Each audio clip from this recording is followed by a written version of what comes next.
Hello guys, good morning at welcome back ulit sa aking channel.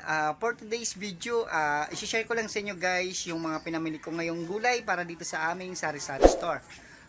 Isi-share ko rin sa inyo guys kung magkano ang bili ko sa mga binili kong gulay. Okay guys, let's go!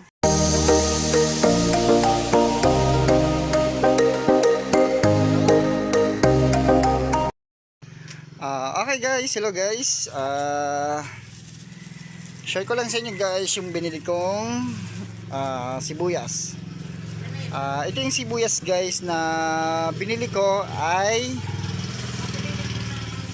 nagkakahalaga siya guys ng 550. At may timbang siya guys na pakita ko sa inyo guys kung gaano kabigat tong sibuyas na to.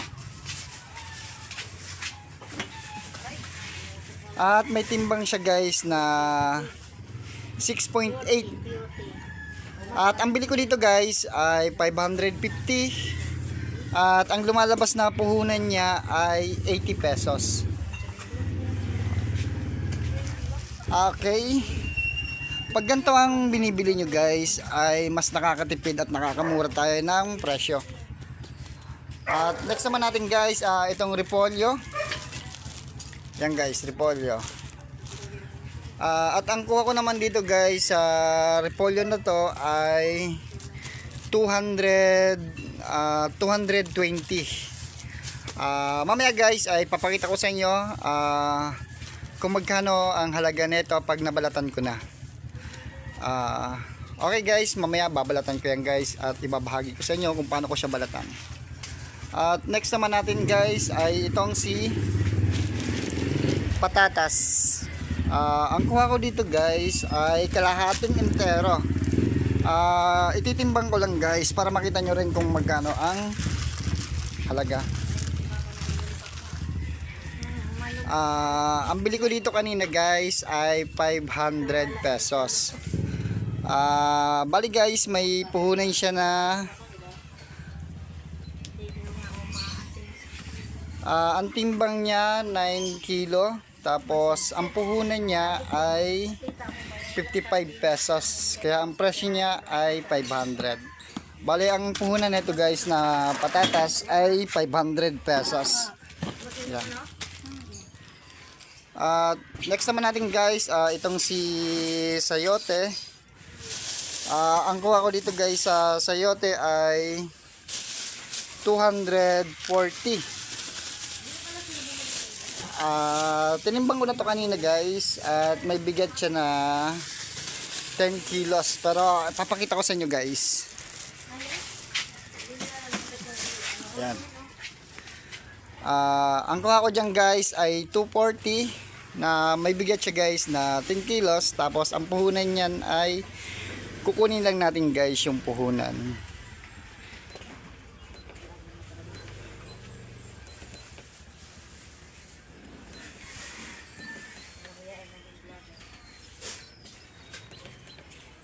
Yan guys. Bale lumalabas guys na ang puhunan niya ay 24 pesos. At ang presyo niya ay 242. Yan guys, pag mga gantong bundle guys ang kinukuha, medyo mas nakakamura ng presyo. Kaya kung mabilis sa inyo ang ganitong paninda ay mas maigi siguro na ganito rin ang kunin nyo. Mas nakakagaan at mas nakakamurang presyo guys. Yan guys yung mga paninda namin oh. Dami rin naming isda guys at talong. Yun yung talong guys. Share ko lang guys.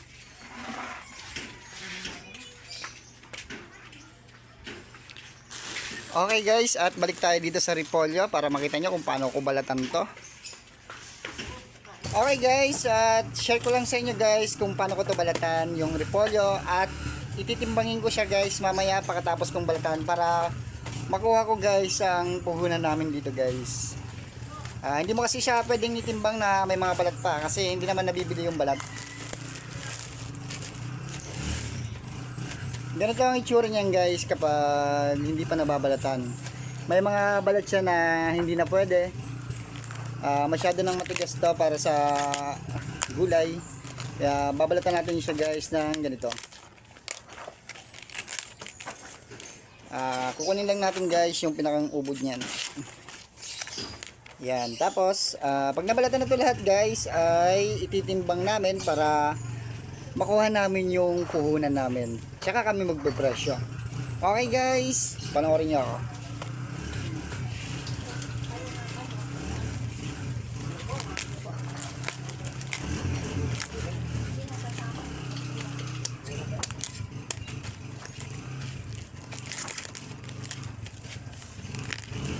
Dapat guys, pagpili ng repolyo, dapat mabusisi rin kayo guys. Dapat pinipili nyo guys, yung matigas pa yung ganito. Kasi minsan, may mga repolyo na stuck na, tapos malambot na to. Itong ano na to, pag ito sira guys, dire-diretso na yun hanggang sa ubod. Yan guys, share ko lang sa inyo guys kung paano ako magbalat para pagkatapos mabalatan ay ititimbang na. Para makuha namin guys kung magkano ang bentahan. Medyo bago pa ngayon guys ang repolyo. Yan.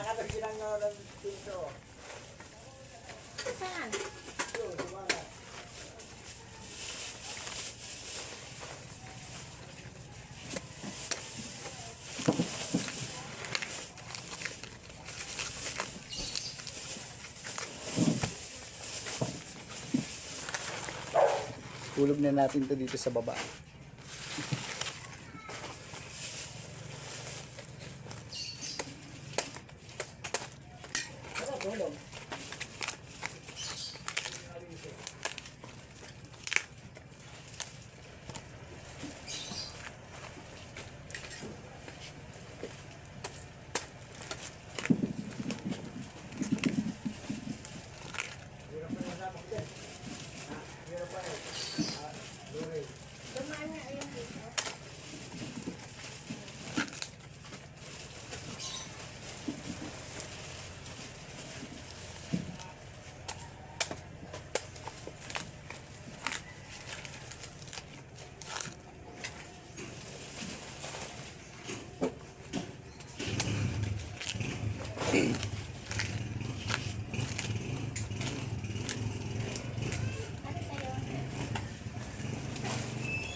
Para sarado ito ba?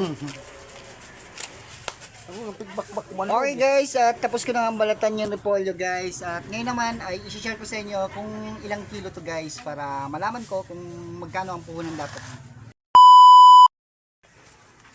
Okay guys, at ito na nga guys, share ko lang sa inyo guys yung halaga ng repolyo na nabili ko kanina. At ang puhunan namin yan guys ay 240 ang bili ko dito kanina sa repolyo. At dito guys, may bigyan siya na 6.7, tapos bali ang lumalabas na puhunan guys ay 36 pesos per kilo. Sa 36 per kilo guys, may price na siya na 243 pesos. Bali guys, ito na yung puhunan namin. At mamaya ay pipresyon na lang namin to.